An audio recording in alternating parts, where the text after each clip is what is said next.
morning everyone. My topic is all about relationship between total cost, fixed cost, and variable cost. TFC curve is a horizontal straight line parallel to x-axis as to remains constant at all levels of output. While ang kining total fixed cost stays the same no matter og pila bitaw ang ilahang na-produce. Man siya it's a horizontal line. While ang TVC or variable cost curves are inversely is shaped because they arise initially at a decreasing rate, then at a constant rate, and finally at an increasing rate. Ang kini ang variable cost change with outputs naga-start gid siya from zero. Tas mo-arise siya og daghan pud ang ilahang na produce. Ang TC or total cost, so ang kining sum of total fixed cost and total variable cost naga-start gid siya from the level of total fixed cost and ma-increase lang bitaw ang ilahang output of levels. Next is marginal cost or MC. Marginal cost refers to the additions to total cost when one more unit of output is produced. Kini ang marginal cost is the cost of making one extra. So na siya formula no. Yang formula is marginal cost equal change in total cost over change in quantity. So ang marginal cost is typically U-shaped. Next is relationship between average and marginal cost curve. So na siya kaniyang graph dere no. As output increases, the gap between AC and average variable cost falls.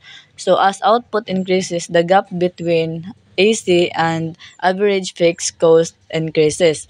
Ang ABC never intersect AC due to the gap of AFC or average fixed cost needs to be zero. So as to make ABC intersect AC. So MC intersect AC and ABC at their lowest point.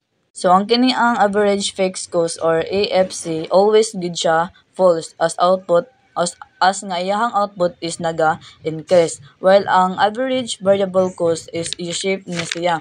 While ang average total cost U-shaped and equal siya sa average fixed cost plus average variable cost. So ang MC curves cuts but ay both sila ang average variable cost and average total cost as their lowest points. Lowest points sila both sila. Next is cost in long run. All costs are variables in the long run since factors of production, size of plant, machinery, and technology are all variable. It is often referred to as the planning cost functions and the long run average cost or LAC curve is also known as planning curve or envelope curve.